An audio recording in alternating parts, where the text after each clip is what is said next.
Welcome to the 41st Annual Delaware Women's Hall of Fame. Yay!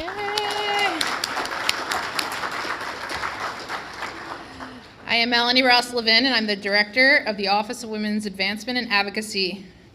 I am joined tonight with the Chair of the Committee, Kay Keenan, and the two of us will MC tonight's program. I would like to thank the sponsor of tonight's program who made this event possible. They include the partners from Young Conaway, Stargate, and Taylor, UD's Women's Leadership Initiative, the Episcopal Church in Delaware, Brian and Kay Keenan, and Donna Maisley of Maisley Enterprises. To get us started, it is my pleasure to begin the evening by calling on Girl Scout Troop number 562 to present the colors. The colors presentation will be followed by OWA's own Grace Otley, who also happens to be Miss Delaware, and she will be singing the national anthem.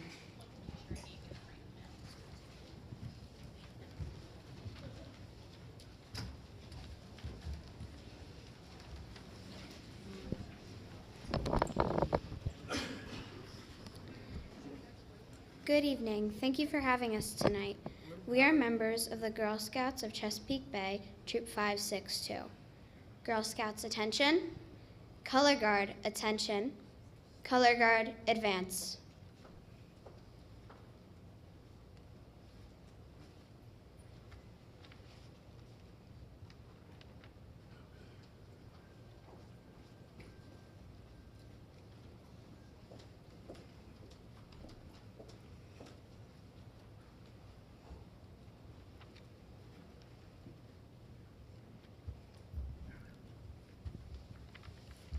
Color Guard, present your colors.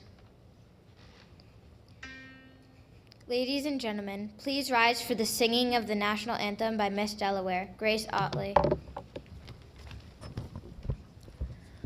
Oh, say, can you see by the dawn's early light what so proudly we hailed at the twilight's last gleaming, whose broad stripes and bright stars through the perilous fight o'er the ramparts we watched were so gallantly streaming, and the rocket's red glare, the bombs bursting in air, gave proof through the night that our flag was still there. Oh, say, does that star-spangled banner yet wave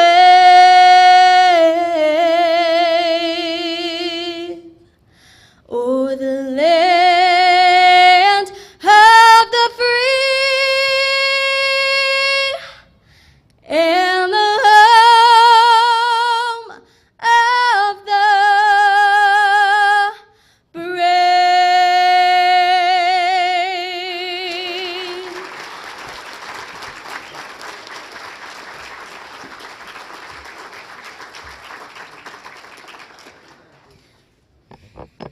Color Guard, post your colors.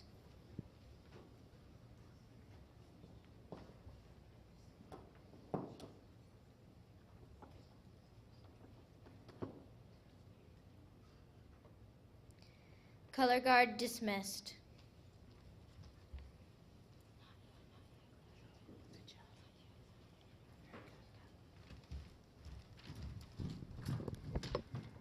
Everyone can be seated. Thank you.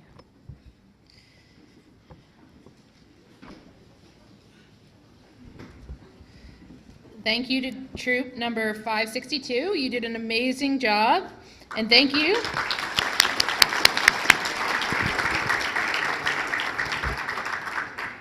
And thank you to my colleague Grace for her willingness to wear multiple hats. Who doesn't wear multiple hats in Delaware? And share her many talents with all of us. We wish you the best of luck as you compete for Miss America in December.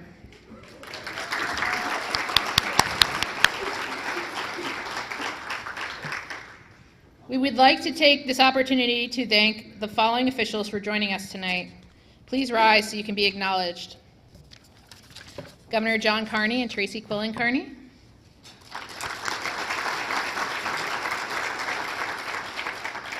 Members of the Governor's Cabinet, Secretary of Human Resources Claire DeMattias. Secretary of the Department of Finance Rick Geisenberger. Secretary of the Department of Health and Social Services, Molly McGarrick. Now, statewide elected officials, Senator Tom Carper.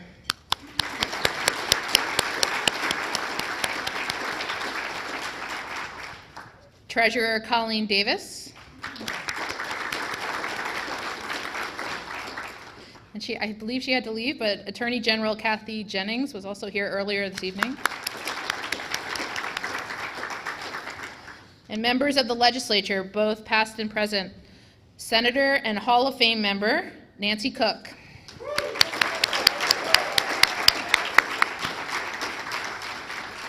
Senator Kyle Evans Gay. Senator Marie Pinckney. Senator and Hall of Fame member Margaret Rose Henry.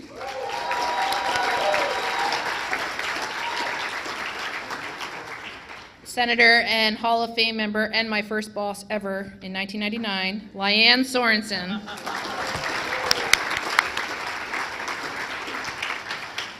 Senator Laura Sturgeon. Representative Charles Bud Friel. Representative Krista Griffith. Representative and Hall of Fame member Deborah Heffernan.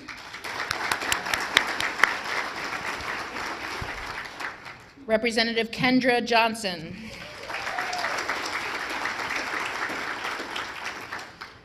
House Majority Leader and Hall of Fame member Representative Valerie Longhurst.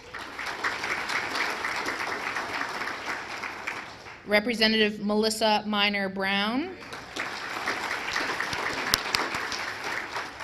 Representative Medina Wilson Anton.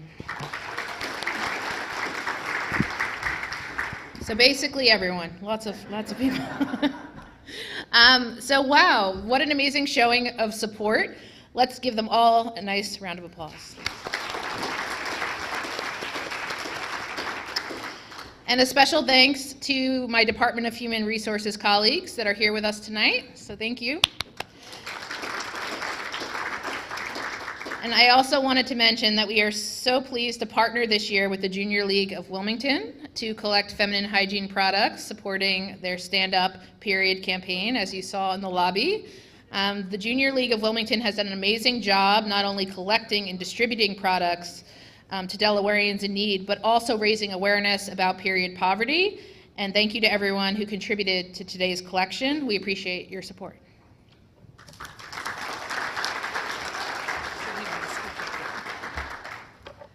Good evening.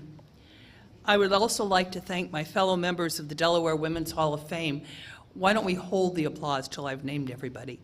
The Honorable Senator Nancy Cook, Dr. Teresa Del Tufo, who's an author and educator and library advocate, Jackie Griffith, Vice President, Office of the Government and Community Relations at Delaware State University, Donna Maisley, President, Maisley Enterprises, Incorporated,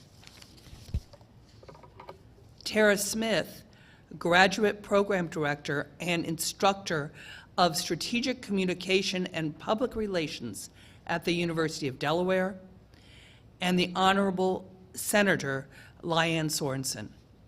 And all those, along with the Office of the Women's Advancement and Advocacy staff and volunteers, who worked hard to put the event together tonight. Thank you.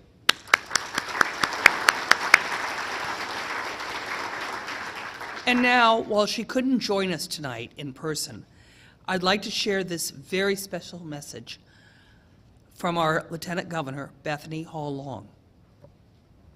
Hi, Lieutenant Governor Bethany Hall Long. I am thrilled and honored to be joining our new inductees to the Women's Hall of Fame here in Delaware, and those of you who have returned who've been recipients in the past, and to all of you who submitted incredible nominations, thank you so much. We join in celebration with Melanie Ross-Levin and her incredible team from the Office of Women's Advancement and Advocacy here in Delaware. In addition, I want to give a special thank you to the committee who had the hard job of selecting these incredible winners this evening. There were so many awesome applicants, I'm sure, and I just say thank you to Kay Keenan and Jackie Griffith for leading that initiative. I want to say I am there in spirit. I've never missed an award ceremony in several years, but tonight I'm honored to be leading the National Million Women Mentors in Washington, D.C. And what better topic than mentorship? This evening is about incredible leaders and mentors across our state who have really championed uplifting women in so many incredible ways. First, let's recognize Alice Dunbar Nelson, the suffragist with whom all of us stand on her incredible shoulders, as she was an educator, an outreach champion, and such a suffragist at the turn of our century at Howard High. Congratulations and thank you for uplifting all of us. Speaking of a leader, Dr. Terry Quinn Gray, many of us have worked with her through not only STEM initiatives that I have, but also through her leadership as a scientist in our community and her incredible work nationally around women's advancement. Dr. Gray, I want to personally thank you so much for what you've done also in education, having been our past president of the Board of Ed here in Delaware. Thank you and congrats. Another first, Ann Hamby. Thank you for being that first leader in 1993 at DelDOT, incredible champion of infrastructure and transportation, not only in Delaware, but your leadership under the Carter administration as well. Congratulations, Ann. And Carolyn Fredericks, thank you for your incredible leadership as the Executive Director of the Modern Maturity Center. You have set a high bar of standards, not only for here in Delaware, but across our country, on how we treat and work with not only our seniors, but their families. Congratulations to you, Carolyn. And Aida Wasserstein, what can we say? Coming to America from Cuba, you have been the most remarkable judge, uplifting families, and particularly working with those in our Latino community. I wish I were there in person to say thank you. After retirement, you have not missed a beat. I know you've participated in a Latino Leaders Cause from our office, but the incredible work that you've done for families in Delaware is truly remarkable.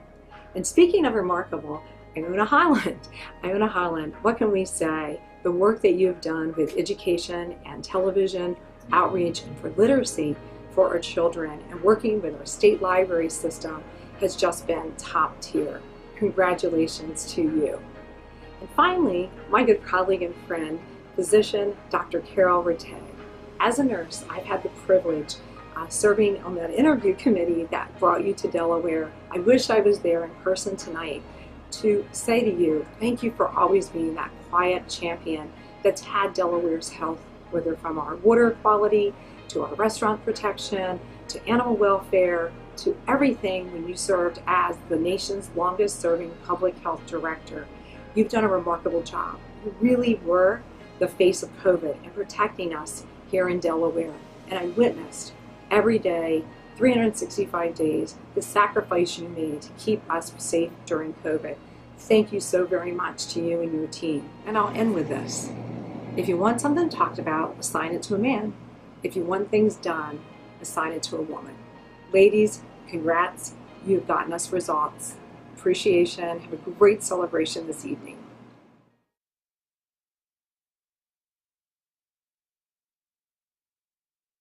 We appreciate Lieutenant Governor Hall Long for her continued support of the Delaware Women's Hall of Fame. Over the course of our 41-year history, the Delaware Women's Hall of Fame has honored women across the state in a wide variety of fields.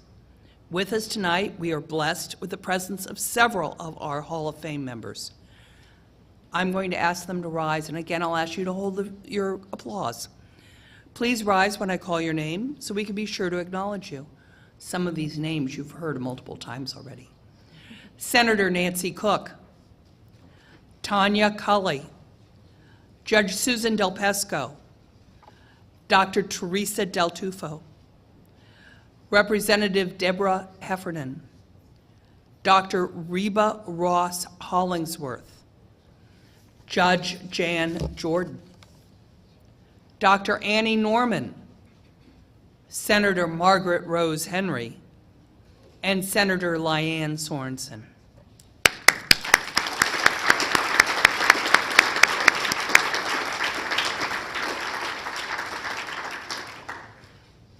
I also have the honor to introduce our next speakers, who need little introduction, our Governor John Carney and my friend Tracy Quillen Carney, who will provide welcoming remarks.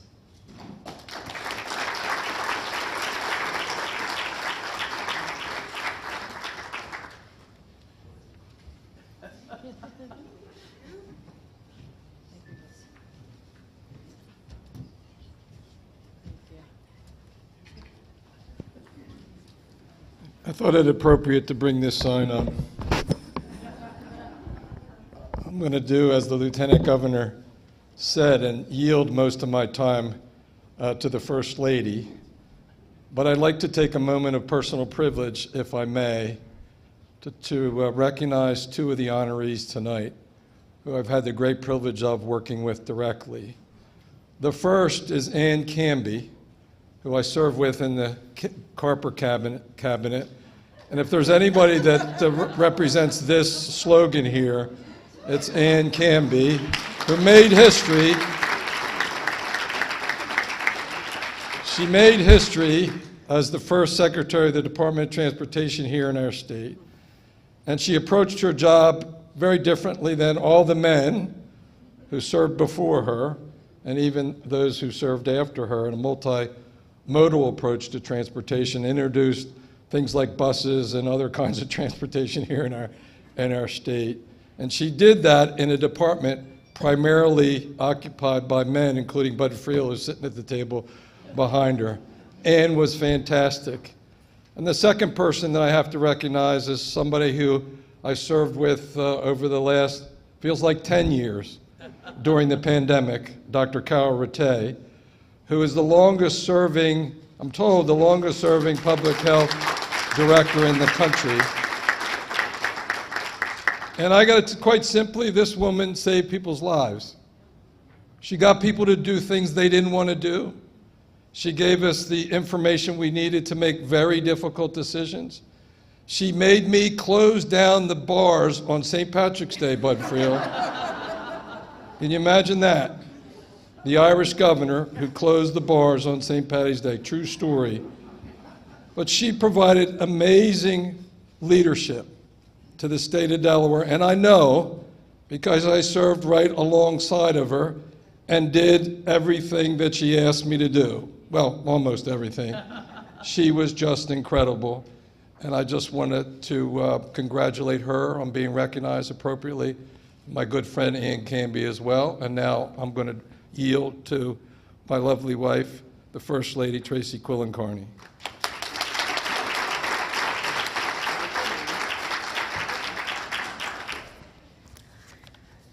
Thank you, Governor. Usually when I call him that, it's not a good thing, but tonight, that's a compliment. I don't hear that very often. And thanks to Melanie and Kay, to your team and committee, and to all of you for being here. What a great event. It's nice to have feel-good events back. And how much we have to celebrate, even as we see so much still to do.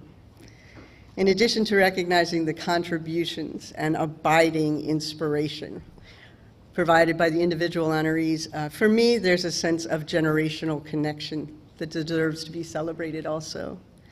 It's a sense of doors opening, one by one, hardly ever with the first push, and never by just one hand. 102 years since the ratification of the 19th Amendment. I'm still not quite over how we missed so much of the celebration of the centennial in 2020. But there's good news and bad news. The bad news from a state pride standpoint, the 100th anniversary of the 19th Amendment for Delaware hasn't happened yet. Delaware rejected the 19th Amendment in 1920 and didn't vote to ratify until March of 1923. So the good news is, I join you in looking forward to a better late than never big centennial party next year. I should clarify for the record that the first state was not last on suffrage. 9 states came after. The last voted to ratify in 1984. Of course, we also celebrate on time in 2020, 50 years of Title IX. Those amazing 37 words that you can fit on a t-shirt. When we talk about Title IX, many people go straight to sports, and it's worth talking about. The girls' high school sports participation rate is more than 10 times higher today than it was before Title IX, an increase of more than 1,000%.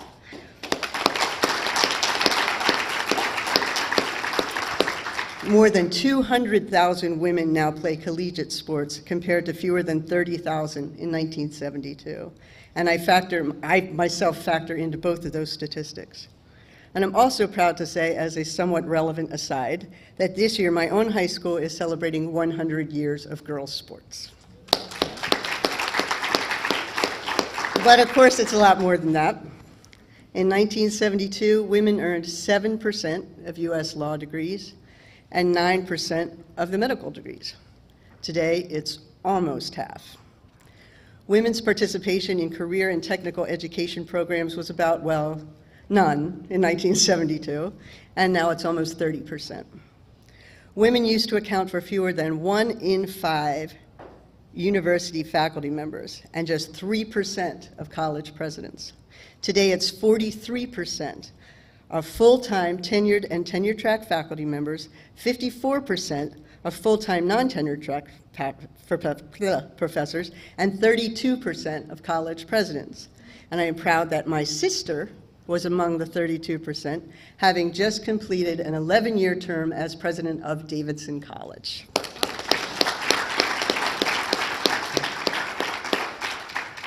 Every door that opens K-12 opens more doors to college and career training, which opens more doors to good jobs, which opens more doors to leadership.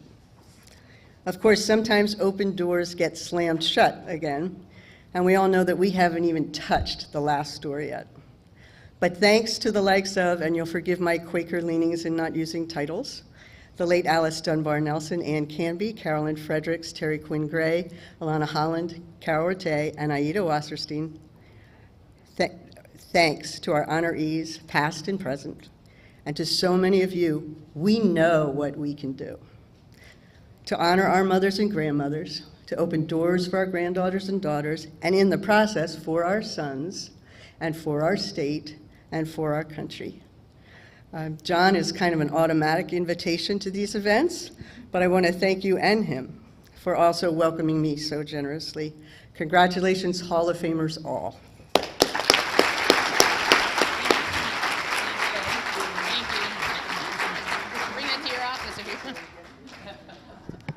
I think the governor should keep that sign in his office. Who agrees?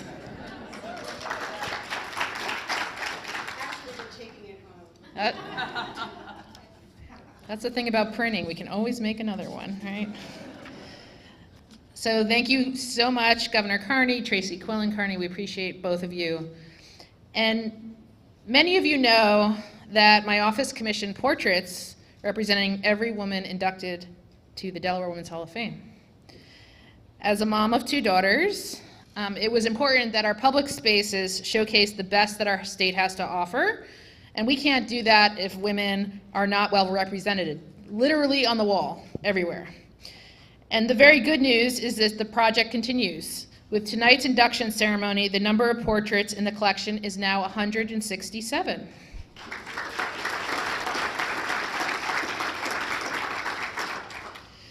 It's hard to ignore 167 portraits, especially when they cover every inch of a gallery from floor to ceiling, And it's hard to ignore what these amazing women have done for our state, and that's really the point. And although our first show at the Delaware Art Museum has come to a close after multiple extensions, we are happy to announce our next show. It is my pleasure to announce that our next art exhibit will be at Del Tech Owens campus in Georgetown, starting in January of 2023. And we look forward to bringing this exhibit to Sussex County. So I appreciate all of you, and I hope you will come see it at Del Tech in Georgetown.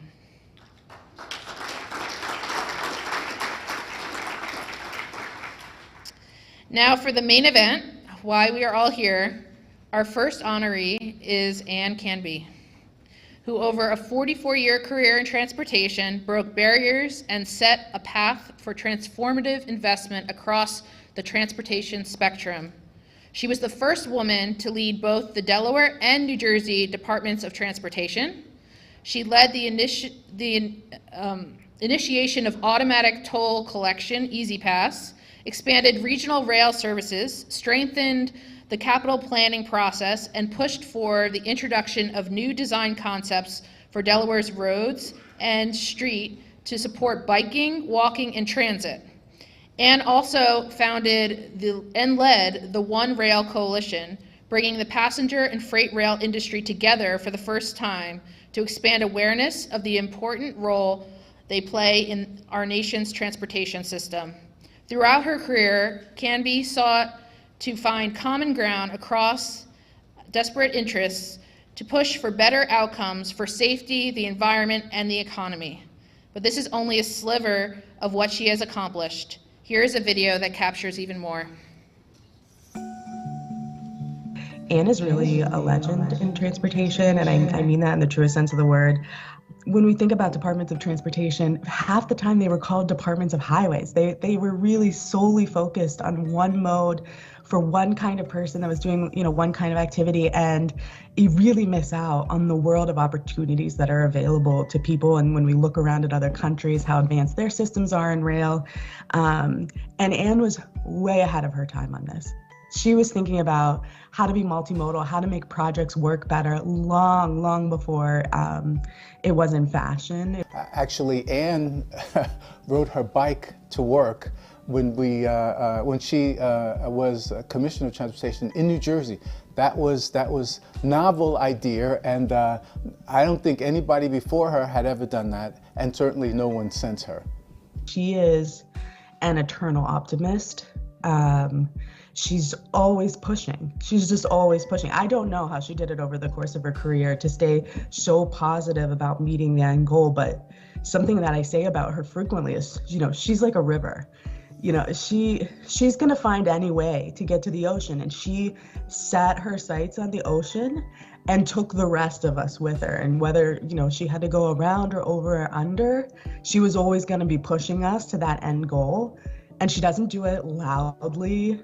She doesn't do it forcefully. It's just this constant, gradual push to start making better decisions.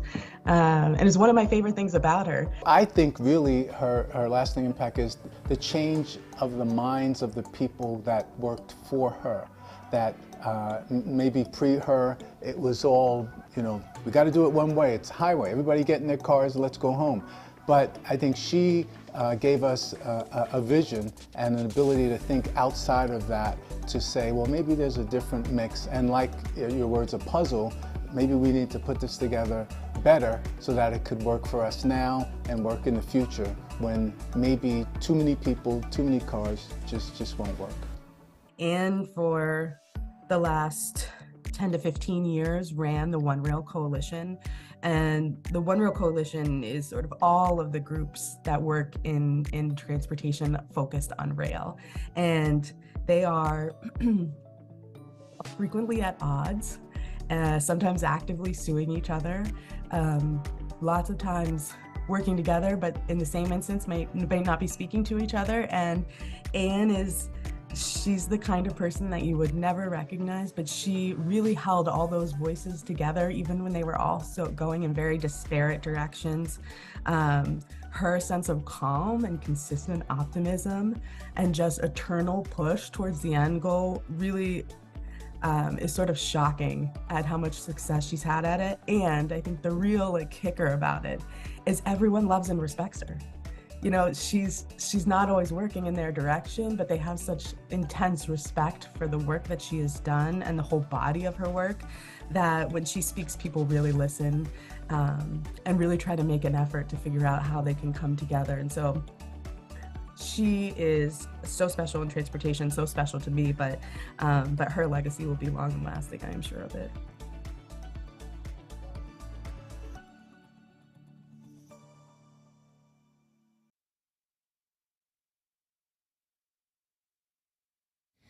Because of your commitment and leadership in the field of transportation for more than 4 decades, please join us as we present this award and induct Ann Canby into the Delaware Women's Hall of Fame.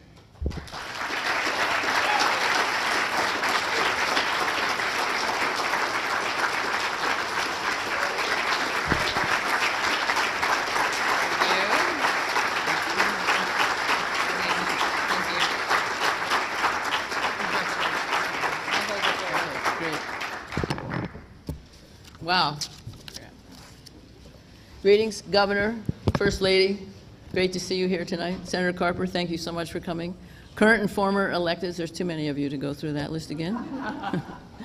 I gotta say, this is quite an unexpected honor to be inducted into the Women's Hall of Fame in Delaware, especially with such a group of other extraordinary achievers. Congratulations to all of you. I want to thank our wonderful rep, Krista Griffith, for having the weird idea of thinking she's going to nominate me for this thing to begin with. I was sort of like, are you kidding me? But she did, and look, here we are. Also, those of you who were kind enough to write letters of support, Senator Carper, Senator Sturgeon, Ed Friel, and David Young from the Historical Society, and to the selection committee for wading through all those nominations and picking the 7 of us. Fantastic. And to Devin and Stephen, special, wonderful remarks. Thank you so, so much. I'll share a few thoughts with you tonight about things that I think have helped me over the years. First, when I got into transportation, it was a good time for women because there were almost none. And the white guys, I think, had finally woken up to decide that maybe a little diversity was a good idea. Maybe, okay? Even here in Delaware, there was a man who said, no woman could run the DOT. Well, we've had 3 women secretaries of transportation after me, so I guess I didn't screw it up too much.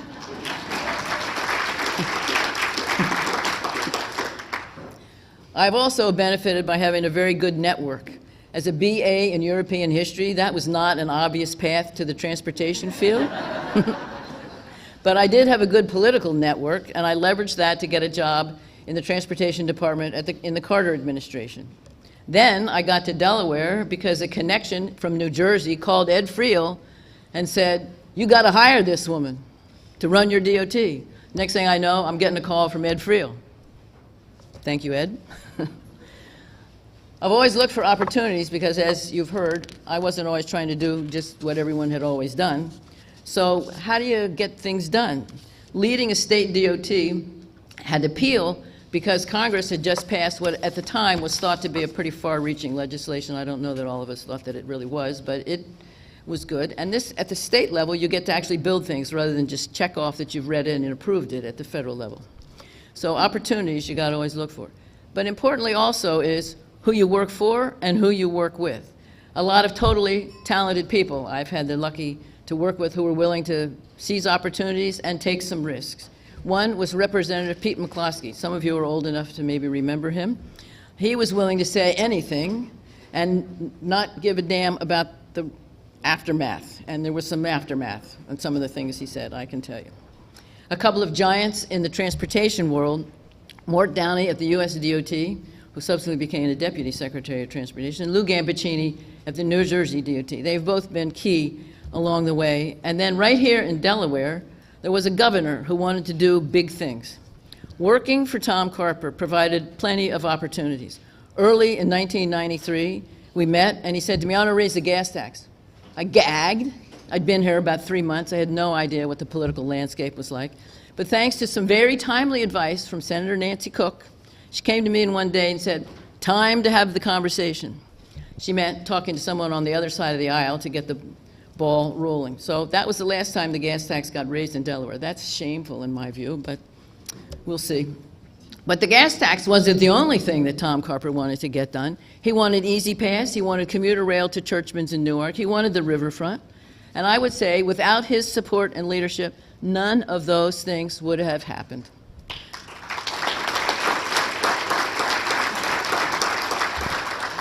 Even with some grumbling from the contractors, they weren't always happy with me, he supported our focus on maintaining the roads we'd already built rather than building a whole bunch more. So that was important. Then it was time to rebuild I-95 north of Wilmington. This was the year 2000.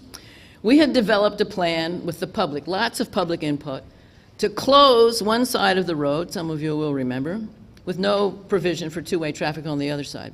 We made our presentation to the governor. There was some uproar, as you might imagine. But he said, they've done their homework, they have a good plan, I'm good to go. We got it done ahead of schedule, under budget, and the contractor got a bonus. Bottom line, who you work for matters, but who you work with is how things get done. People like Stephen Kingsbury, Carol Ann Wicks, Ray Miller, Bud Friel, Joe Woodka, Jackie Gillen, Chuck Baker, and Devin Barnhart are some of the special people in my life who have joined the adventure of taking opportunities and risks and getting some good things done. It also matters who the who is. I used to speak to classes at the University of Delaware every so often, and I would look at the demographics of that group, and then I'd go back and talk to the managers at DelDOT, and I said to them once, folks, the demographics, if we want to hire the best and the brightest, doesn't look like anything that's in this room.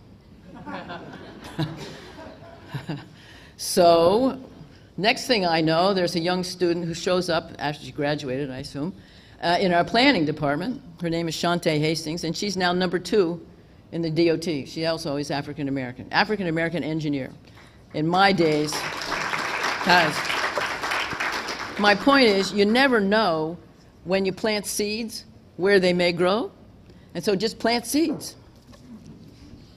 Everyone is part of our history, but there was a time that you would never have known that at the Delaware Historical Society. I chaired that board for a while, and we overcame quite a bit of skepticism and established the Mitchell Center for African American Heritage. And I thank Jim Baker for that opportunity. He wanted to get it done. We wanted to get with it, and so off we went on that journey. So this induction for me is just a wonderful recognition, not just of my work, but of the work that the people who actually did the work, okay? Most of all, I thank my husband, Paige, for putting up with all my shenanigans over all these many years. Thank you very much.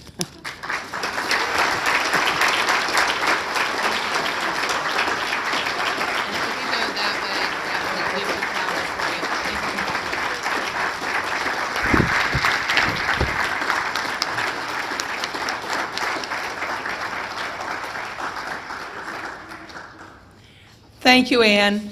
You missed the audience standing on your behalf, though, so.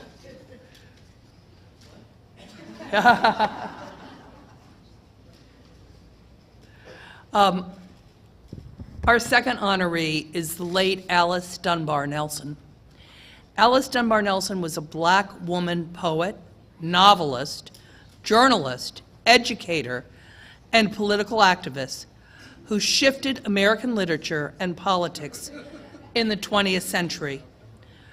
Dunbar Nelson also chaired the English department at Howard High School, the only school for Black children in the state of Delaware at the time. Dunbar Nelson was crucial to the women's suffragist movement, as seen through her co-founding of the Equal Suffrage Club in 1914 and the Women's Committee of the Council of Delaware in 1918. She also campaigned for the passage of the Dyer anti-lynching bill. Dunbar Nelson was also an active member of the Wilmington chapter of the National Association of the Advancement of Colored People and founded the Industrial School for Colored Girls in 1924. Let's turn to the video to learn more about this incredible woman. Alice Dunbar Nelson was an early proponent of women's suffrage and argued for Black women's suffrage in particular when it wasn't very popular to do so. And was really, really adept at building bridges between the two communities, working toward that single goal. She was a writer for newspapers.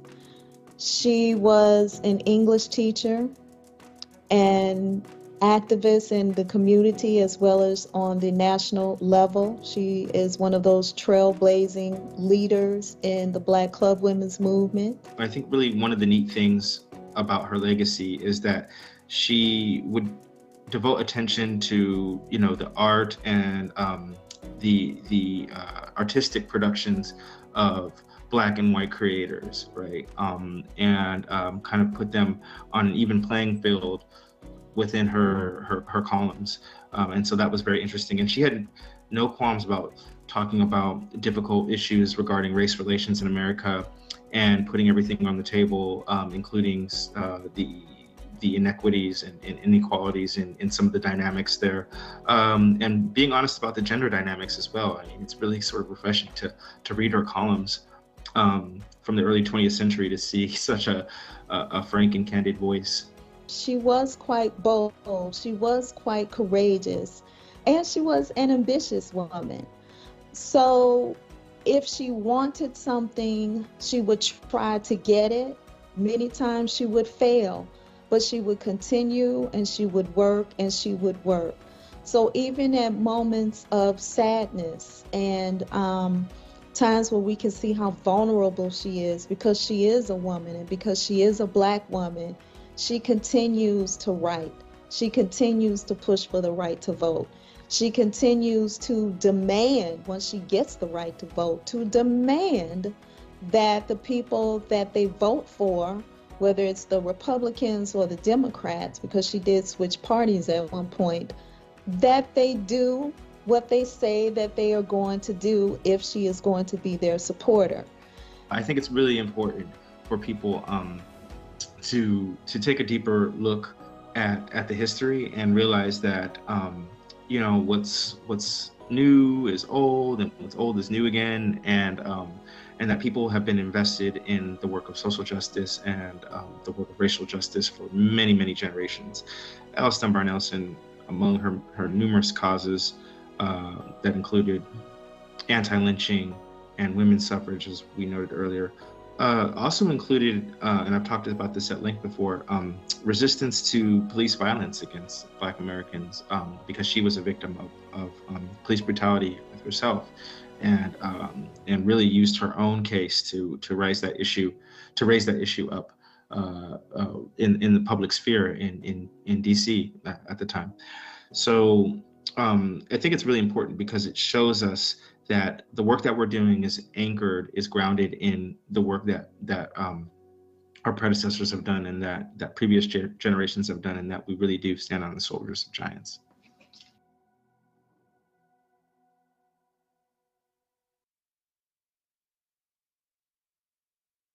I'd like to invite Monet Lewis Timmons, a University of Delaware doctoral student who nominated Alice Dunbar Nelson, to join us on stage to accept the award and officially induct Ms. Dunbar Nelson into the Delaware Women's Hall of Fame.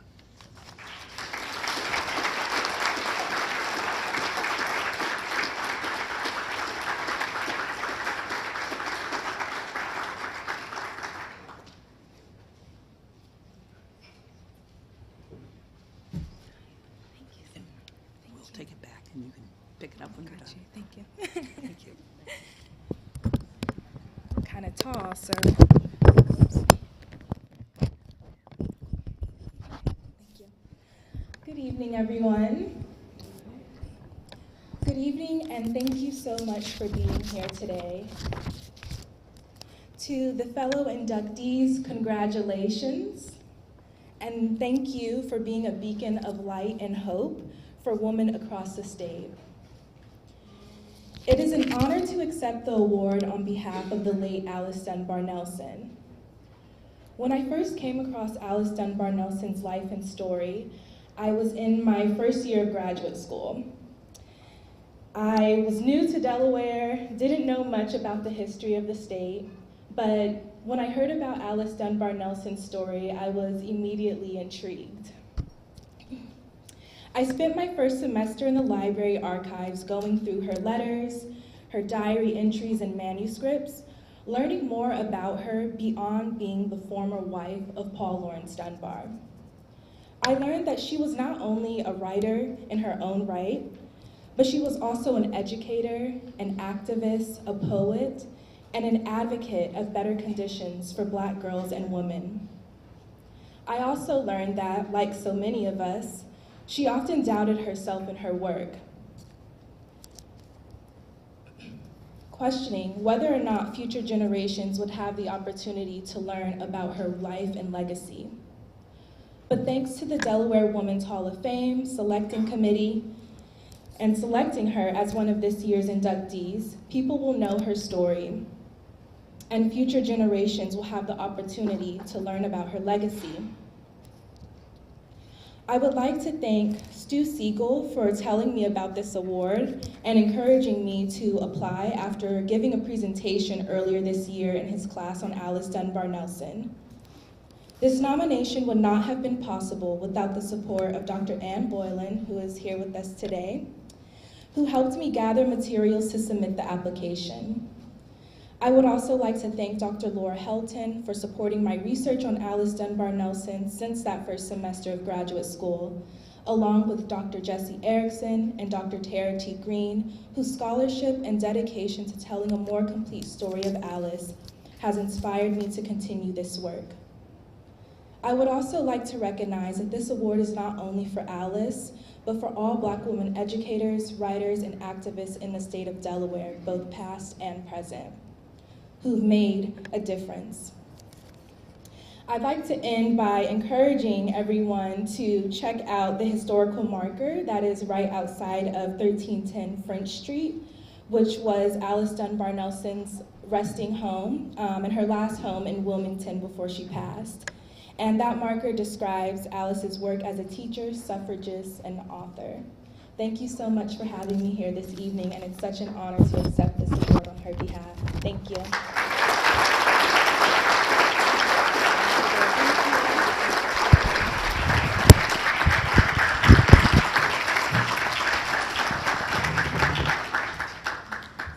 Thank you, Monet, for nominating Alice Dunbar Nelson, who bravely pushed past so many boundaries and paved the way for future generations. Our third honoree is Carolyn Fredericks, a recognized leader in the Delaware nonprofit sector as an expert and passionate advocate for older adults. Carolyn has been actively involved with the Modern Maturity Center since 1972. During her tenure as executive director, she has overseen 3 capital campaigns for major building expansions, which include the Medical Arts Building, a new adult day services facility, and a kitchen expansion. With a reputation for judicious use of resources and the ability to transform her vision into concrete and attainable outcomes, she has been instrumental in transforming the Modern Maturity Center into a multi-million-dollar organization that is one of the leading providers of aging services in the state. Let's watch this video to learn more about what Carolyn has accomplished. Carolyn started 50 years ago this year as a volunteer at the Modern Maturity Center. It was just a small house in her early 20s, and next year we'll be celebrating her 50 years as an employee for Modern Maturity Center. There's a part of her that really comes across as this warm, kind, wonderful lady that any child would love to have as a grandmother. But at the same time, she is a tenacious fighter. I heard she was a force to be reckoned with. You know, she always jokes that she has my phone number on speed dial. When she wants something, she is like a rabid dog going after a bone. I mean, she just is not going to stop until she gets her way. Now, that might sound off-putting to some people, But the fact is that the work that she's doing is to help others. So, her tenacity is not, for her own benefit in any way. It is truly out of the care and the compassion that she has for seniors in our community, and her drive to do better and to help people. Going through the pandemic was very tough for us. When she asked me to become board president, or suggested that I run for board presidency, she goes, "It'll be easy. We take care of everything." And then the pandemic hit. So we've had a lot of ups and downs for that. But truly, truly, the Monterey Maturity Center stayed open because of her leadership and her passion to keep people fed.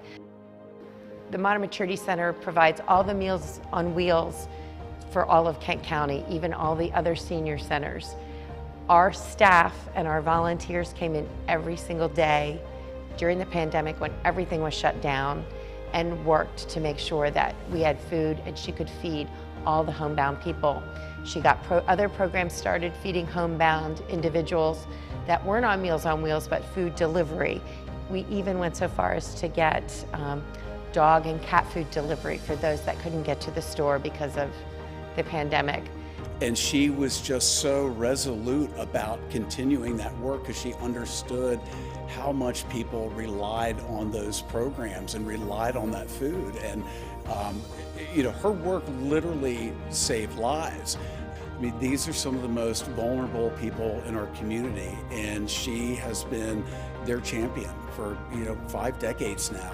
She's so well deserving of this award. It's a long time coming, and she's one of the best leaders in the state, and just a wonderful, dynamic person to know.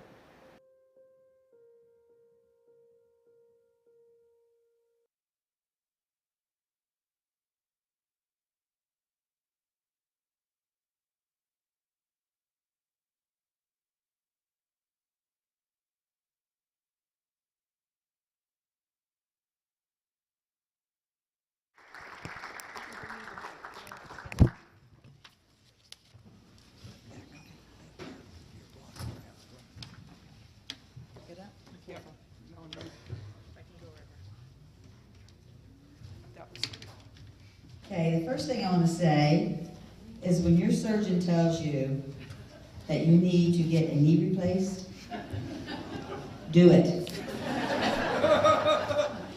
Don't put it off and say, oh, I have to wait till, we're not so busy at work, because this is what happens when you put it off. So I'm certainly humbled by this honor, and I thank the selection committee for the special recognition. I think I want to share with you the 3 most important things in my life. It's my faith, it's my family, and I have to include my work family in that, and my friends. My faith has allowed me to navigate many troubled waters in my life. There were times when my faith was tested, but through it all I knew that God would not allow more than I could handle in my life. And I thank Him every day for the life He has allowed me to live. My family. To my 2 sons and my husband in heaven, I wish you were here tonight to share this with me. But somehow I believe you know and are celebrating in heaven with other family members and friends. I love you all and miss you more than you will ever know. Throughout my career, my husband Steve was so supportive. His words of encouragement were always, "You go, girl. I have no problem being Mr. Carolyn. Just go right ahead." He was beyond a doubt my biggest cheerleader. To my son Phil and my grandchildren here tonight, I love you with all my heart, and I'm so proud of the adults that you have become. All working professionals in the service of helping others. Phil, my son, emergency room nurse. Every Tuesday we would listen to Dr. Rattay and the governor tell us what was going to close down and how bad COVID was. And I would listen to the briefing, and every night on his way home, Phil would call from the emergency room, and I could hear in his voice the stress that all medical professionals were sharing at this time. Thank you, Phil, for being the person that you are and for caring for your patients. Jake, my boy Jake, Fireman of the Year for our local fire department. Let's hear it for the firemen.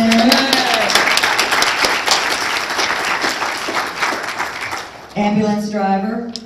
Now, he may look big and bad. He's sit over there, he's got his arms all crossed, he's a big bad dude. But I'm going to tell you this. He has actually slept on my bedroom floor when my back was so bad that I couldn't get out of bed. Big old dude slept on my floor for me.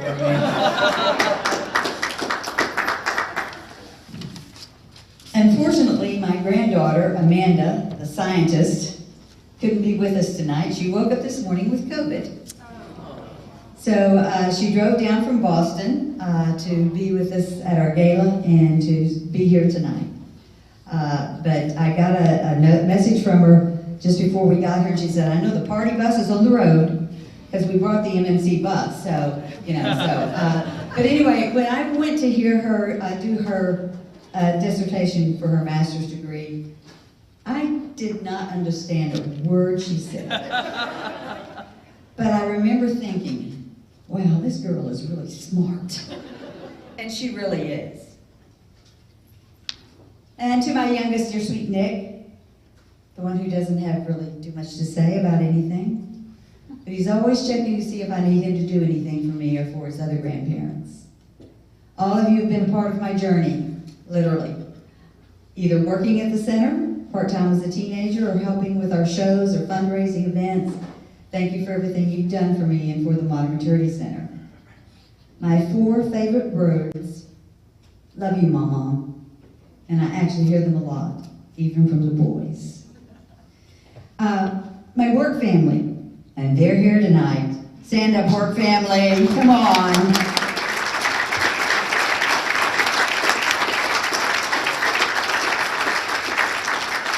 I spend more time with you guys than I do with my actual family.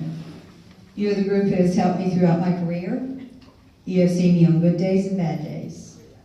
We have laughed together, and yes, we have cried together. We are family. You all are so dedicated to the job that you do for the older adults that we serve. I could never have accomplished anything without all of you. You are my heroes. I salute you. I thank you and I love you all. I truly believe that each of you have provided the expertise that I needed to run the center. Now, I know that all of my staff worked with Lori Christensen to complete and submit my application. I am so humbled that my staff would consider me a candidate. When I received the call from Dr. Tess, she told me that I couldn't discuss it with anyone except for Lori. So I called Lori, who was actually off, and she immediately came to the center so I could read the application that was submitted on my behalf. After I read it, I said, I honestly don't know what to say. In fact, I think my exact words were, oh my gosh, I don't even know who this person is. And Lori replied, no, it's you. Staff, I am so touched by your expression of love for me.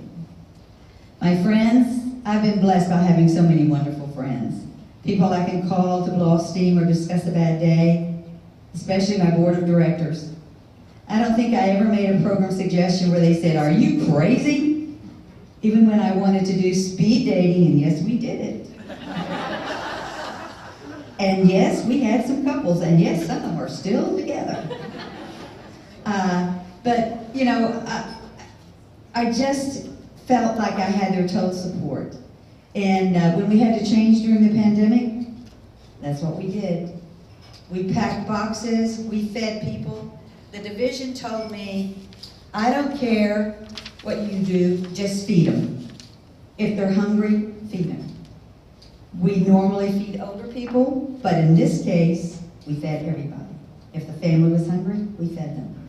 If they were homeless, we fed them. A little scary, but we fed them. We did a lot of cooking. I have to say this, and I know we had a lot of legislators here tonight, none of them mine, from Kent County, Because I guess it's above the canal, below the canal. Yes, or something. COVID. Okay, is that what it is? Yes. Okay. So anyway, but Trey was right. I do have those guys on speed dial. And I don't have any problem calling them and talking to them and telling them exactly what the older adults need and what we need to do for them.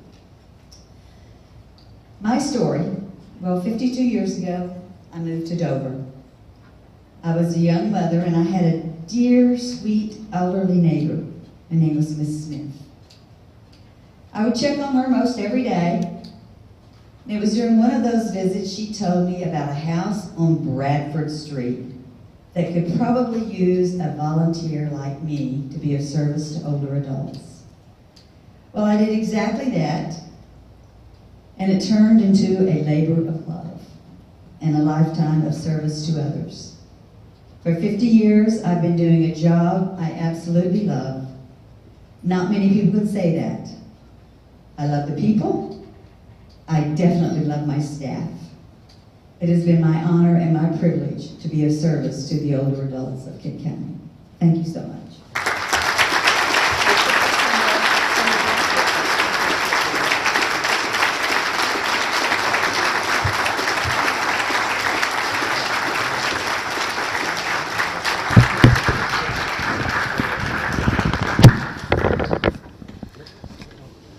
I don't want to create a joke for you guys here, so. I'm so glad to know we have an emergency room nurse supervising this. I'm off duty. I don't know with her you'd ever be off duty. I also want to let you know that Trey also has COVID, so that is why he's not here tonight. Congratulations, Carolyn. You are an inspiration. We were very incredible to have you in Delaware and honoring you tonight. Our fourth honoree, Terry Quinn Gray,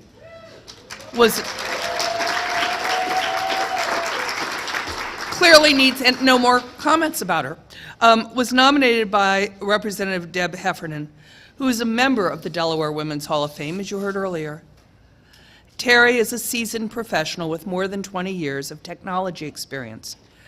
Terry has served in various capacities ranging from the Citizens Science Experiment Working Group with the Heinz Center for Science to multiple leadership positions within DuPont, to her current role as the Chief Operating Officer at Provivi.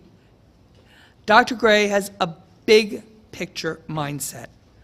She believes and models data-driven decision-making and has the ability to bring wide-reaching views together through her leadership.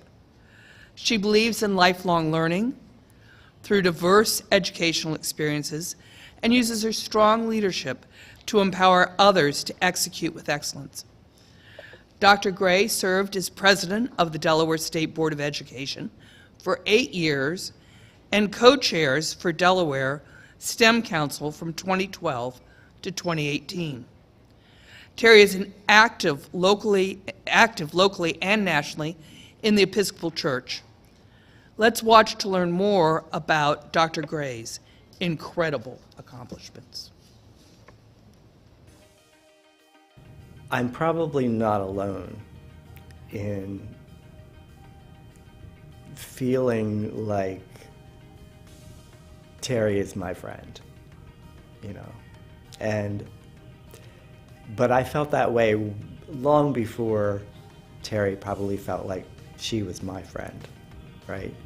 And that's such a gift that certain people have, where you feel like you're the most important person in the room or in their life when you're the center of their attention. And Terry has a way of making people feel that way about themselves. Dr. Terry was one of the very first supporters of my Girls Empowerment STEM events. There's people who rise up throughout life, right, and kind of forget where they came from, or forget that they still have, I think, kind of a civic duty to give back to others, you know, and Dr. Terry has never forgotten that. I mean, she continues to give back through organizations like DFSME, my own organization. I mean, she just continues to be someone who the public can look up to, especially girls like myself and even younger girls can look up to and say, you know what, I want to be just like her. I want to go into STEM like her. I want to give back like her. I want to be just like her. I had taken a look at all of the people who had ever been chairs of the Delaware Business Leaders Hall of Fame and all of the people that had ever been inducted. It never occurred to me that there were no people of color that had ever served as chairs or that had ever been inducted into the Hall of Fame. And when you look at the population of students that we serve, if these folks are supposed to be they're epitomizing the role models that Junior Achievement puts in front of students every day, that we might be missing something. It was, frankly, a painful conversation for me to have. She listened, she thought for a moment, and when she replied, I knew that I had reached out to the right person, someone who is not in it for herself, but someone who is everything that she rolls her sleeves up for and says yes to. The idea is about making the whole circumstance a better one. And, you know, on top of the incredible work she's done, the fact that she's someone who looks like me and looks like the girls here in Wilmington, I just found that just inspiring. You know, like, oh, there's a real life role model, real life shero right here, you know, so. I think I had always thought that not thinking of someone by their ethnicity was a good thing. But I came to understand that honoring people's ethnicity and background and race is a preferable thing.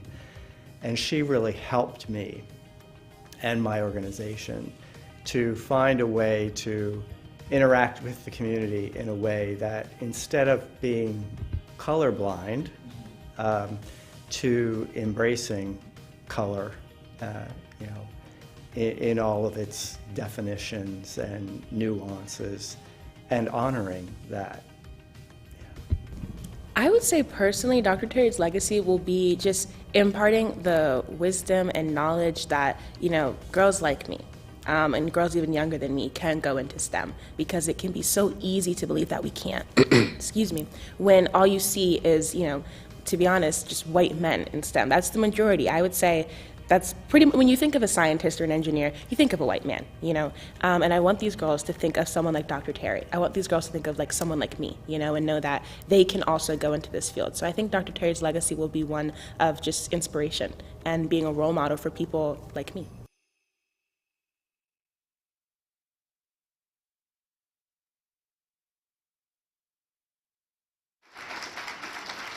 Dr. Gray, for all you do and for your dedication to increasing the role of women and girls in STEM, please join me on stage to accept your award and officially be inducted into the Delaware Women's Hall of Fame.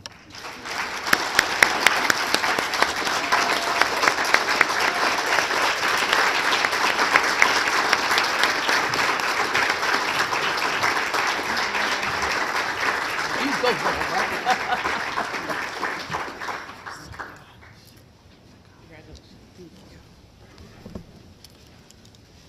Okay, I'm a little full. You know, I'm from the Deep South. That means I didn't expect that video. Goodness gracious. Okay, good evening. What a blessing and an honor to be here tonight. I bring greetings in the spirit of Ubuntu, an African concept that self-identity is understood best through community. Tonight is a testament of this, whereas I am because we are, I am. First, thanks to Governor John Carney and First Lady Tracy Carney. Governor, the last time we were together, albeit virtually, was on March 24th, 2021. You signed the proclamation to establish Women and Girls in STEM Day for Delaware.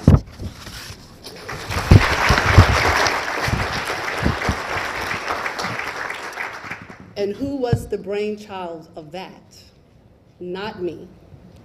It was actually Jacqueline Means, then high school student going to college, who brought together women across this state to say we need to celebrate and do something different. About 52% of college-educated workforce are women. 29% of the STEM workforce are women. Yet 50% of women in STEM careers drop out of their field within the first 12 years. You put a lens of ethnicity on that, and the numbers are single digits for those same statistics. First, let me acknowledge Kay Keenan, Melanie Ross-Levin, and Emily, who I can't remember her last name, but she should get a Nobel Peace Prize for managing this past week. Your work to acknowledge and recognize women is so very important, now more than ever. You are helping to rewrite the narrative from one of powerless to powerful of women, girls, men, and boys across the globe.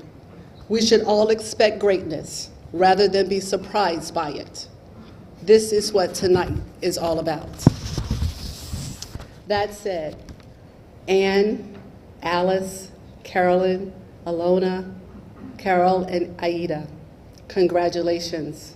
You are amazing, and your stories are part of rewriting this narrative. So I thought I would use my 5 minutes to tell and show you what Ubuntu looks like. I in you, and you in me. Starting with Representative Deb Heffernan. My heart.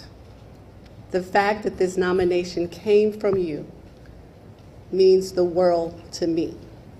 You yourself are amazing. Thank you. Pat Heffernan. We first met in 2009 on the Delaware State Board of Education.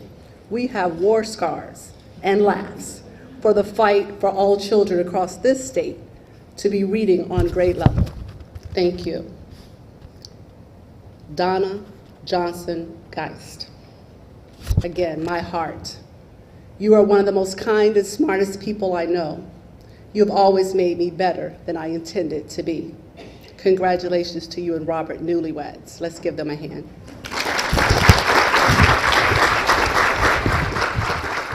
And I'll just go to say thank you for those who supported this nomination, particularly Governor Jack Markell. We were brought together by Dr. Lillian Lowry, and yes, education in Delaware. Thanks for believing in me, a fanatical parent turned advocate. And Senator Dave Sokola. You're a true statesman, and I appreciate your work and your commitment to education in Delaware as well. So let me show you how Ubuntu looks just in this room. Dr. Alexa Dembach, who sits here tonight, Chief Technology and Sustainability Officer at DuPont. She gave me a little decal a couple years ago. Be brave, not perfect. Yes, yes.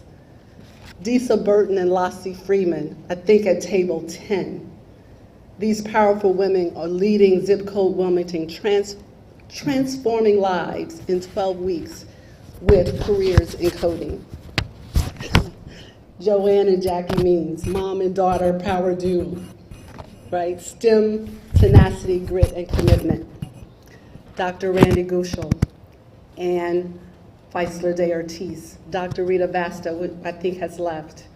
You're some of the most amazing people when it comes to your commitment to supporting and developing STEM teachers in Delaware. That's what Ubuntu looks like. And then I'll go forward to say, one of my church members said to me, I read your bio and nothing about the fact that you're a church lady too. And so also tonight, Anita Applewhite, who drove from Dover to be here, means a lot that you're here. Bob and Gail Riss, you're here. I will say that Bob is my church husband. I think it's okay with Gail and Bernard so far, right? I'm a protege and aide just for his ministry, serving the youth of St. Thomas for more than 30 years. And tonight, two of the most special guests for me here are Audrey Houghton and Claire Keach, two of our confirmands, to actually witness this celebration of servant leadership in action. The Reverend Howell Sasser Jr., rector at St. Thomas, who has been nothing but support for me. And of course, the Right Reverend Kevin S. Brown, the 11th Bishop of Delaware. I know you're not here just for me, but since I have the mic, I'll take the moment to say thanks for your leadership and for your support to me personally. And did you notice the Invite, Welcome, Connect team in the video? And then let me take it home. Edith LaVon Copeland Blackwell, more than a best friend, godmother to my son. Between us, we've been to more than 30 graduations between ourselves and our children alone. Jalen Bernard Quinn Gray, my son, one of my most favorite people in the world. Good to the core, good to the core. And Nydia, you're here tonight. Thank you. I just got a note from your mama girl who said to me, do your thing, and I know she's sick with COVID. You traveled together from Atlanta to be here tonight. And I have to do a special shout out to the newest love of my life, Master Titan Lewis Autry Gray, a 5-year-old, my grandson. New beginnings are always refreshing. And Bernard Call Gray, you're my number one. We've been married 32 years, together 39. All of this is possible because of you. Love you. And lastly, let me pay homage to my beginnings that is all coming full circle now. My grandmother, Ethel May Finley Quinn, who took on her heavenly wings in 2018 at 96. I heard someone mention plant the seeds. She planted the first seeds of Ubuntu in me the day I was born. And then there's Miss Ethel's girls, my mother, Velma Quinn Hodges, who has been my personal cheerleader nonstop for 50 years. And her sisters, Aunt Ree and Aunt Jeannie baby. Actually, I grew up with 4 mamas, right? That's tough when you grow up with 4. And Ethel's boys, Troy Sr., my grandfather. And this, I know what it means to be a daddy's girl. I highly recommend it. Spoiled rotten is the way to go. And then there's Troy Jr., Tommy, and Charles Quinn, who are more like big brothers than uncles, who always had my back.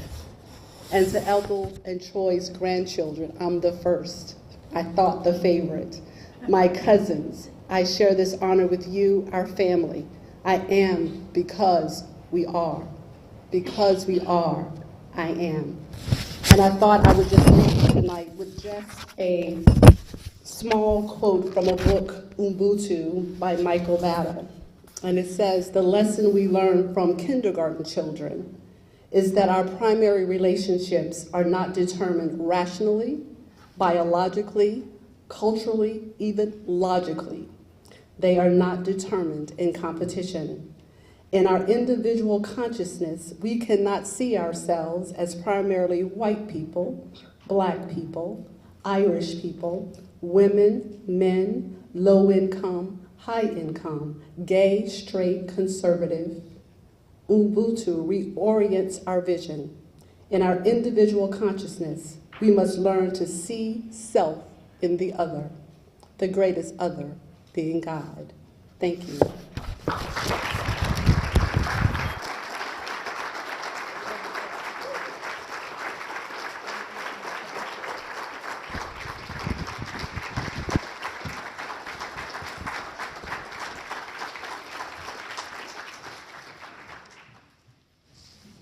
Thank you so much, Dr. Gray, for being with us tonight. Our 5th honoree, Ilana Holland, is an educator and an award-winning author. For the last 4 decades, Dr. Holland has devoted her life and her passion to teaching, promoting literacy, and evaluating developing and improving a wide-reaching array of educational programs in varying disciplines. Dr. Holland's novel and innovative use of art to promote learning has been invaluable to society on a state, national, and worldwide level. During the pandemic, Ilana partnered with Read Aloud Delaware and the First State Community Action Agency to create an online homework help initiative to support children struggling to learn remotely. I could have used that, actually, with a kindergartner at home. Over the years, she has served on numerous boards and commissions to promote and support learning for students on all levels, from higher education to K through 12 to specialty after-school programs. These have included the boards of the University of Delaware and Delaware State University. Since retiring in 2013, Ilana has realized her dream of writing educational children's books. Her books have won state and national recognition. The following video will share even more about her impact to our state. What spoke to me about Ilona when we first got to know each other was just how approachable she was, how much she cared about other people, and how she made you feel so comfortable. And although she is so accomplished and does so many great things, she's just an outstanding human being, outstanding Delawarean, but she's so real and down to earth. And I was a pretty young associate when I first met her, and I thought, oh my goodness, here's this amazing woman, and she's talking to me, and I'm just a lowly lawyer. So she just went out of her way, and that was just her way, and that was always Justice Holland's way too. I just can't say enough good things about her. She's a unique person because she has a strong view, but the way she presents it is in a way that she makes the recipient or the person who's listening to her come up with the same conclusion that she has. She's thoughtful, she's sensitive, and I found her to be extremely persuasive. And for that, I respect her, and I think when she talks, people listen. Education and literacy are very important to Dr. Holland, as her resume, which is so many pages long, demonstrates. Most recently during COVID, saw that students were struggling, having been isolated and away from school and their peers, struggling in their studies, and she partnered with the Milford School District and Read Aloud Delaware to provide online homework help. And she worked on that all through COVID and probably affected so many students' lives by giving them that support. Education is so important to everyone in our world, and she touches all different cohorts, kindergartners, seniors in high school. She even touches families who have loved ones deployed in various areas of the world, where she was involved in a program limited through reading, where her book, Buddy Bison, Yellowstone Adventure, her book was chosen to be given to, I think, 100,000 families with deployed service members so that they could read to their children from wherever they were in the world. That's how much literacy and education and connection means to Ilona.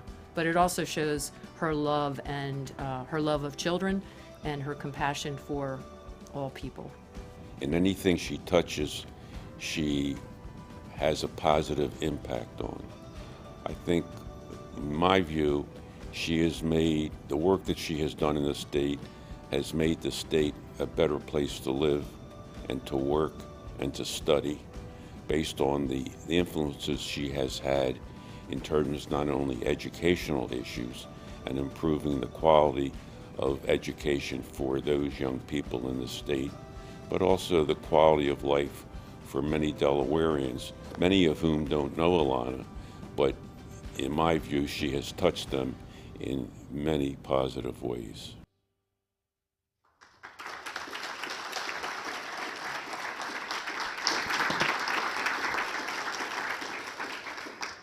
For your commitment to education and the impact you've had on so many generations of learners, Ilona Holland, please join us on stage to accept your award and officially be inducted into the Delaware Women's Hall of Fame.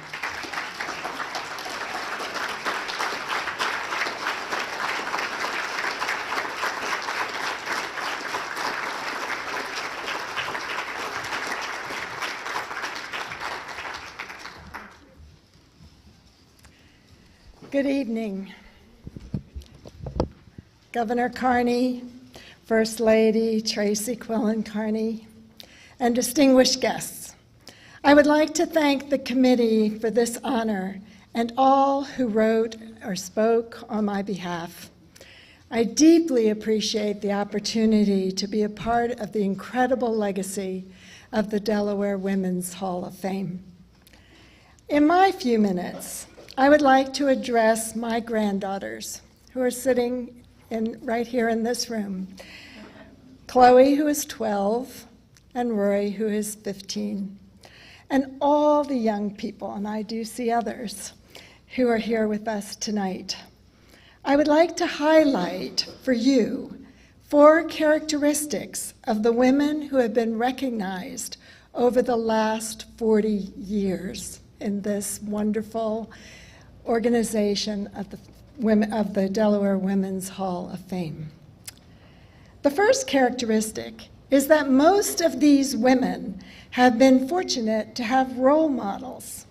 I am no exception. My mother was a trailblazer. She was a physician in the 1950s. She was one of only a couple of female doctors in Wilmington Memorial Hospital. That was challenging enough, but she was also a single mom. Raising a child while working was very unusual at that time. She had to start over and change her specialty so that she could have more regular hours through which to raise me. We had no family here to help us. We had come as refugees, and we knew no one when we arrived. My mother succeeded against the odds. She arrived speaking not a word of English, and she retired with an unblemished medical record and represented Delaware as an assemblyman at the College of American Pathologists. Her journey required her to change course when she came to a roadblock, but she kept on going. She figured out a new route. I watched her. I learned. I was the beneficiary of her example. Watch and learn from those you admire.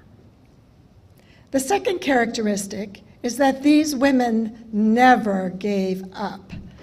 This room is filled with women who have suffered personally and some physically, who have lost something very important to them. Women who have had to struggle against the odds without societal support.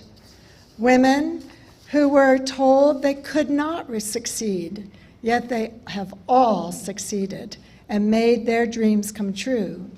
These women have traveled up mountains and encountered curves where they could not see the road ahead of them. They have had to stop and move boulders out of their path, but they never gave up.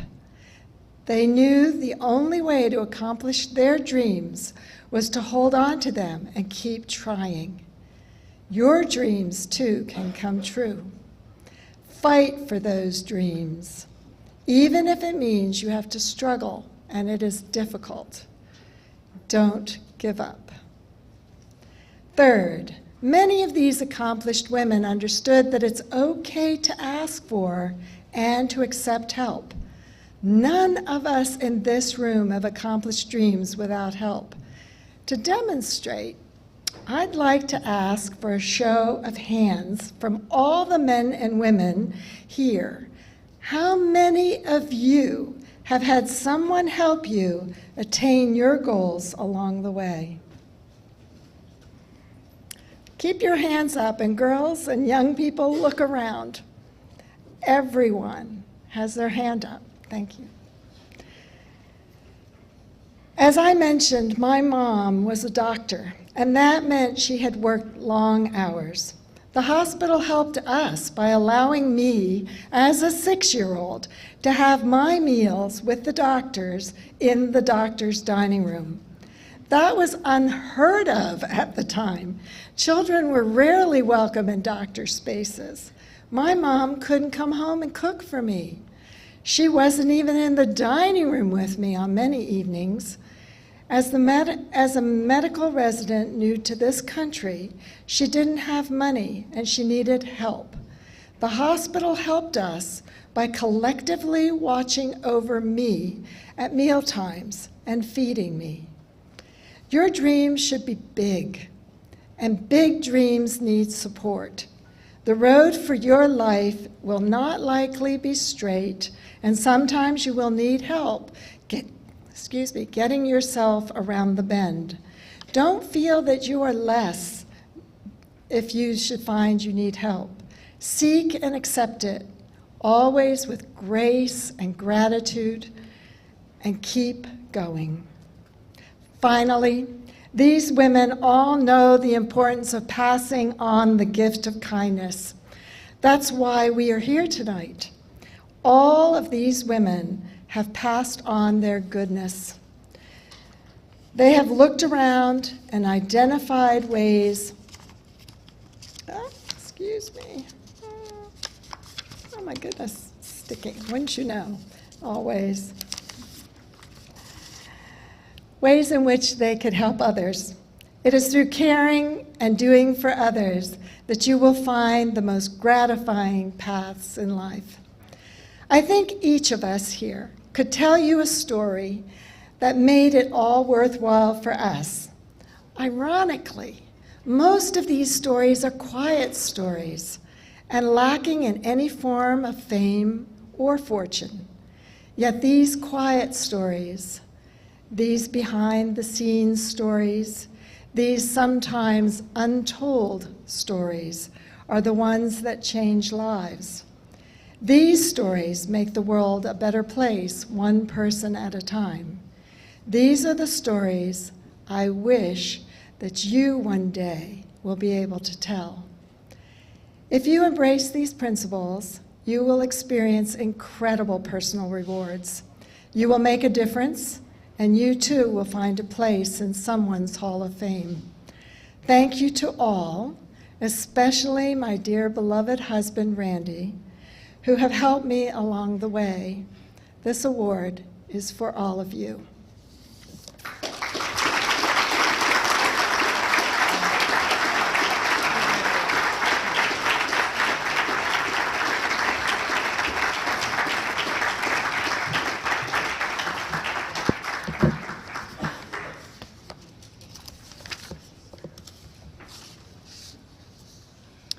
Thank you again, Iona. We so appreciate your being here tonight and sharing your reflections, and it was great to see us all raise our hands. Our sixth honoree, we've heard a lot about already tonight, is Carol Rade. She led the Delaware Division of Public Health through the unprecedented COVID pandemic, but that's just one of the public health emergencies addressed during her tenure.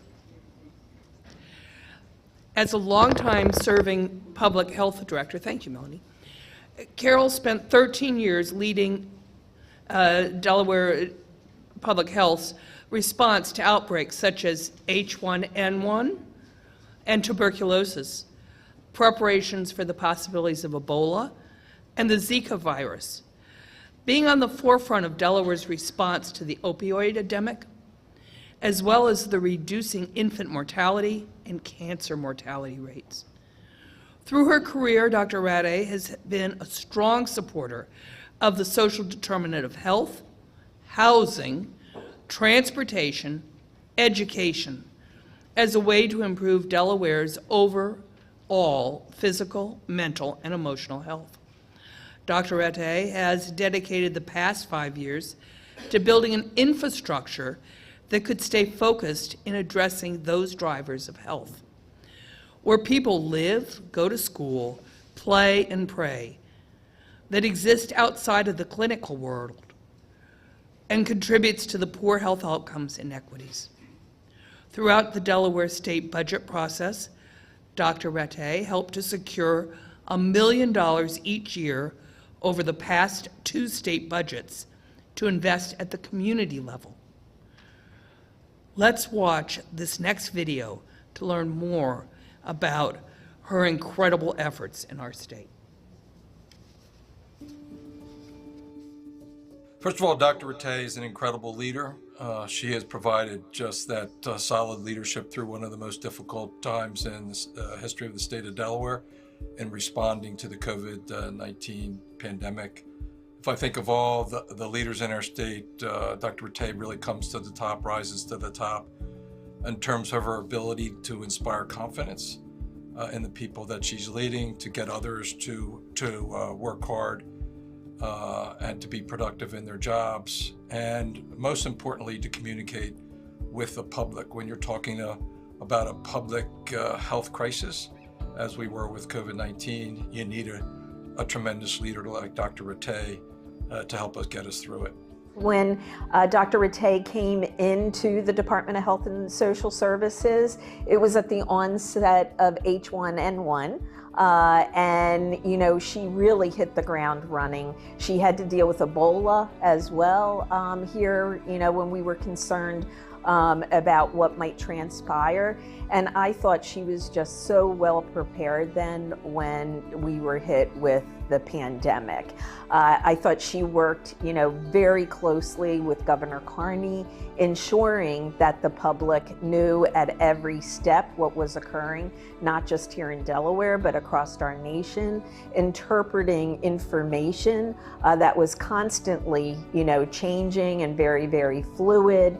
And really what I admire many things about Dr. Rattay, but she is very calm in general, and even more so under the pressure that all of us were experiencing, but especially our public health director. On a personal level, she not only was a colleague of mine, you know, we both entered state service almost together. She came on in March of 2009, but I just grew to really appreciate her as a human being. I consider Carol to be my friend. We stay very much in touch now, and you know, I would love to have an opportunity to work with her again. We had such an opportunity since I've been at the University of Delaware. We worked very closely together with promoting Healthy Communities Delaware and looking at our communities in Delaware that have been made marginalized. The development of the Healthy Communities Initiative, really important when we were responding to COVID-19 to have that outreach, the folks that we had developed within those communities to respond, to communicate information. We were successful to get to vulnerable communities, I think in part because of those connections that were made prior to COVID. The COVID also laid bare for us some of the health disparities that exist out there with communities of color, with communities with less financial resources, and Healthy Communities was a big part of that initiative. Again, I can't think of anybody in recent history who has done more to protect the health, the welfare, and safety of Delawareans than Dr. Rattay and her team. Her leadership, her science-based knowledge that she brought to the table during that was instrumental in saving lives and keeping people safe and healthy.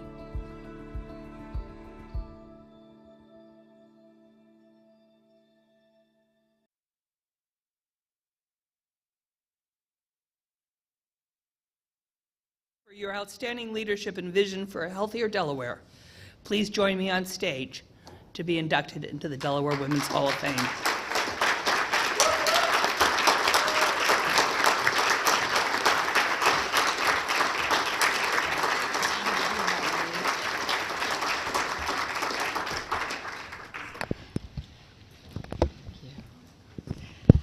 Thank you so much. I am truly so humbled to be here tonight with all of you.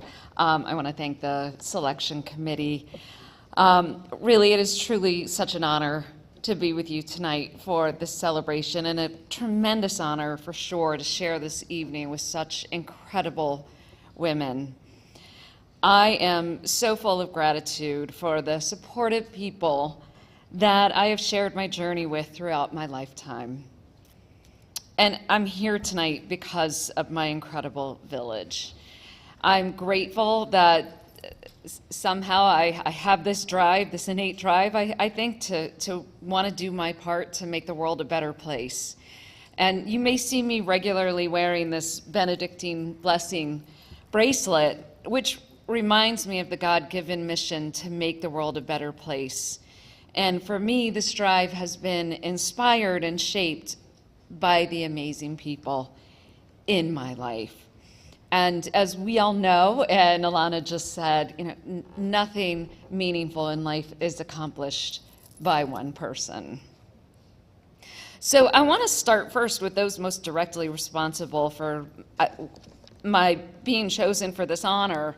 13 years ago, this individual that some of you may know, his name's George Meldrum, who is a friend and at that time colleague. He knocked on my office door and he asked if I was interested in being the director of public health. And at that time, my son CJ was 3 and my daughter Amanda was 1. And knowing how demanding this position is, I told him that this really is not the right time, George. And he persisted, and he convinced me to send my resume to him, who he sent to Rita Landgraf.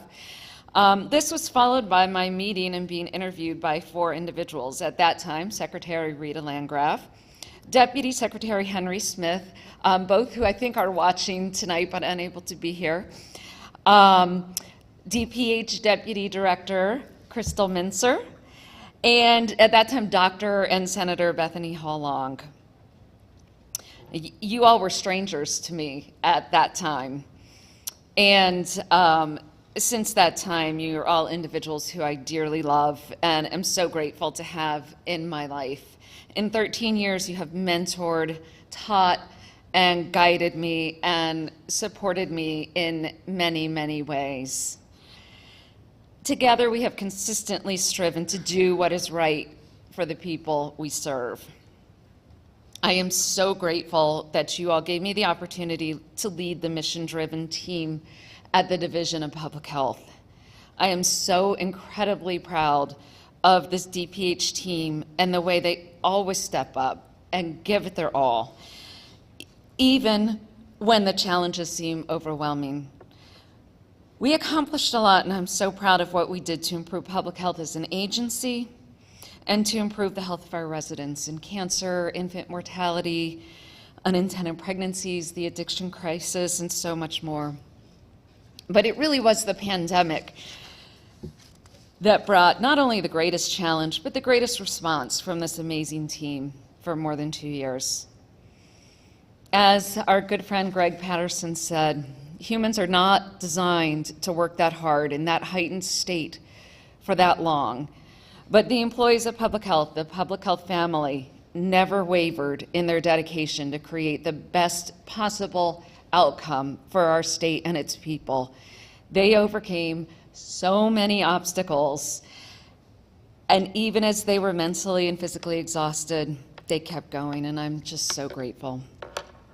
It has been the greatest honor of my lifetime to serve Delawareans in this role, and I'm grateful for the opportunity to have served under Governor Carney and Governor Markell before him.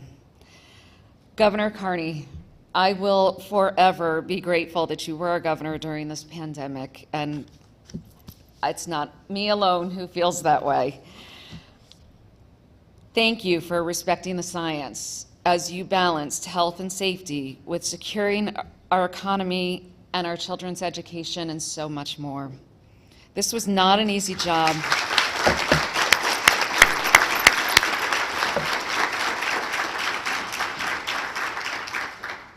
This was not an easy job, but with just a couple exceptions, you have a state full of people who are grateful for your steadfast leadership during this time. My family, you are my rock, my roots, my foundation. Dan, CJ, and Amanda, the last 13 years have not been easy for you, and especially the last 2.5. Dan, you don't hear my thanks enough for always being there for me through tears, a lot of stress, and more than a bit of crazy. CJ and Amanda, you have supported me in so many different ways. I saw this morning. Amanda gave me this right when the pandemic started to take to our office in Smyrna. It says, "You can do this." They both constantly give me encouragement and support, and that means the world to me. All of you have made many sacrifices, yet you've always been there to cheer me on, to give me words of encouragement, and to make me laugh. I love you more than words can say. I want to close with a few words to my parents, especially my mom, who is in a beaten part of Florida right now, and my sisters. Our early years included many challenges. Mom, I always heard your voice of encouragement in my head, and for a lifetime have embraced your quoting, "The little engine that could," from "I think I can, I think I can, I think I can," to "I know I can, I know I can, I know I can." My sisters, Kyle and Jeannie, and my brother-in-law, Emmanuel, it means the world to me that you came to Delaware today. Kyle and Jeannie, you really belong up here with me. People who know the paths of the three of us will remark that we've all three become successful. And while our childhood wasn't easy, we drove each other. We pushed and encouraged each other. And knowing that we could accomplish whatever we set our minds to, I am so grateful that God put you in my life. So all those individuals I just mentioned, and so many more that I don't have time to mention, are all working hard to make the world a better place. We all know there's a lot of work ahead of us, tackling poverty, racism, inequities, injustices, creating better opportunities for those who are more vulnerable, like persons with disabilities, and improving and protecting our environment. It is not easy work. It is not work for the faint-hearted, but it is worth giving all we've got to give. With a heart full of gratitude, thank you for this honor.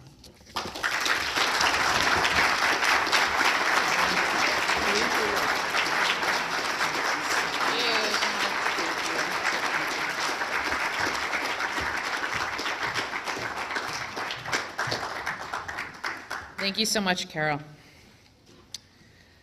Our last honoree of this evening is Aida Wasserstein. Judge Wasserstein emigrated to this country as an unaccompanied minor as part of Operation Pedro Pan, also known as Operation Peter Pan, in 1961, along with thousands of other Cubans in the wake of the Cuban Revolution. A resilient teenage girl, Judge Wasserstein learned English, became an excellent student, and in just 5 short years went to Bryn Mawr College. From there, Judge Wasserstein went to the University of Pennsylvania Law School. While an attorney at Delaware's Community Legal Aid Society, Judge Wasserstein intervened on behalf of Hispanic plaintiffs in a series of school desegregation lawsuits in the late 1970s. She advocated for the need to address these students' language needs in the bilingual program. It is noteworthy that Judge Wasserstein was the only woman lawyer involved in Delaware's school desegregation litigation in the 1970s. Judge Wasserstein was also both the first Hispanic member of the Delaware Bar and the first Hispanic judge in the state of Delaware. In 1996, Judge Wasserstein was appointed to the Delaware Family Court in Newcastle County, where she served for 21 years. After retirement, she published 3 children's books. My Name is Aida, both in English and Spanish, and Amelia Finds Her Voice, a custody story, and Joey's Buddy, a foster care story. Let's hear more about Judge Wasserstein's incredible accomplishments in the following video. Well, if you know Aida, you have known Aida, you probably have heard about her story about, being the Peter Pan child, leaving Cuba by herself, on her own, and having to figure it out. Her mother died when she was very young. And then shortly after the Bay of Pigs incident, her father, her widowed father, sent Aida from Cuba to the States as an unaccompanied minor. She was part of the Pedro Pan evacuation program after Castro took power in Cuba. So Aida arrived here knowing Spanish and Yiddish, but no English. A 13-year-old girl who then went into foster care. Ultimately, education allow for her to flourish, develop, and so on and so forth. So I think it's a reflection back on her own experiences, so how important and what a differentiating factor education can be. She's been a gift to our state. There's a long list of firsts for Aida. She was the first Hispanic Latin attorney in the Delaware Bar. She was the first woman to lead Community Legal Aid Society as its acting director. And then an important milestone, very important, in 1995, Aida Wasserstein became the first Hispanic Latin judge to serve in the Delaware court system.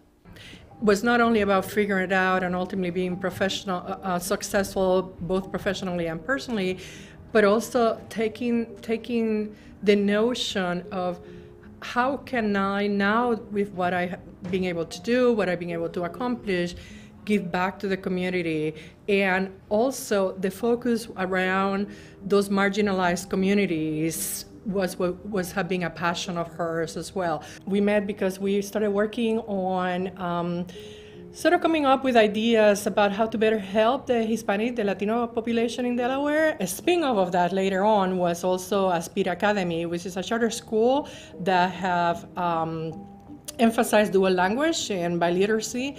And Aida was one of the people that initially helped write the charter for that, because it is a charter school, and was successful. That charter was granted in 2009. The school opened in 2011 and being on operation since. She definitely has a very strong sense of community and of connecting communities.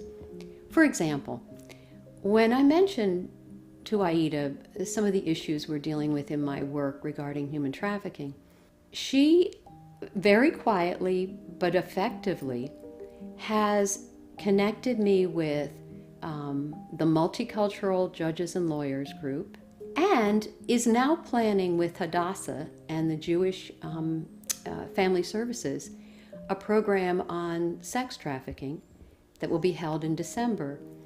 It's that type of blending of communities, of bringing like-minded people from different backgrounds together to see what we have in common, that we are a human family, that's the meaning of family, and that we're all the better for the fact that we have differences. She is a kind and caring soul, both on a systems change level and on a very individual personal level.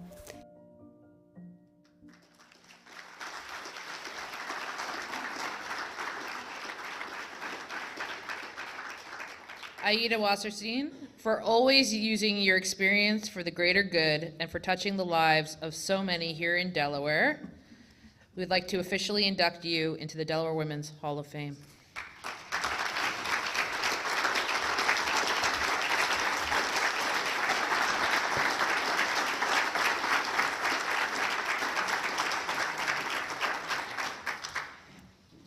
First, I have to tell you that it's no wonder that Ilana Holland and I are friends, because as you hear me speak, you'll hear resonating a lot of the things that she said. And I want you to know, although we spoke after her husband died more than once, we have not talked to each other since we're both nominated. So somehow we are on the same wavelength. I'm honored to be in this distinguished company of the other inductees tonight. They're truly outstanding. I thank Governor Carney, First Lady Quillen, Senator Carper, who took a chance on me and appointed me to my first term on the bench. I hope I have not disappointed you. The Office of Women's Advancement and Advocacy, the Women and the Law section of the Delaware Bar, Mary McDonough and Lourdes Puig, and so many others who made this night possible. Frankly, I did not recognize myself in the woman who was described tonight. The reason is that for me, nothing that I did was extraordinary. I was blessed by many opportunities and by the helping hands that so many people extended to me over the years. I was not special. What was special was that people around me had the confidence in me that I myself did not have, that they saw potential that I did not see, and that they nourished it. They reached out and helped. For that, I honor them. My focus this night is on the generations who follow and what we can do to assist them. You noticed the Girl Scouts who presented the 2 flags early this evening. And you've also noticed that my 2 granddaughters walked me up to the stage. They and their peers will face even greater challenges than our generation did. We need to give them the tools so they can successfully address the difficulties that they will surely encounter. Our legacy should be to inspire them. At age 13, I came to this country by myself, and although bilingual in other languages, I neither spoke English or understood the culture here. Everything was foreign to me, and I missed my family and my home deeply. My assumptions were challenged, and I had to adjust quickly in order to survive. I benefited from an enriching environment and eventually flourished. This inspired me to be of service to others and to obtain the skills necessary to assist them. I challenge our young people to take advantage of the diversity that learning new languages, meeting new people, and from different parts of the world offer. To learn from it and value it. To reach out and befriend newcomers. Help them find their way, and in doing so, strengthen all of us. I also challenge the rest of us here tonight to help our youth shape a new world that welcomes differences and is nurtured by them. As my life illustrates, we are all stronger when we welcome people of other backgrounds with distinct languages, skills, talents, and worldviews. The result is fresh outlooks and innovative ideas that nourish our society and makes us better people with deeper fountains of caring and understanding. I thank you for coming tonight, and as you leave, I hope that my words strike a positive chord deep in your hearts. Thank you.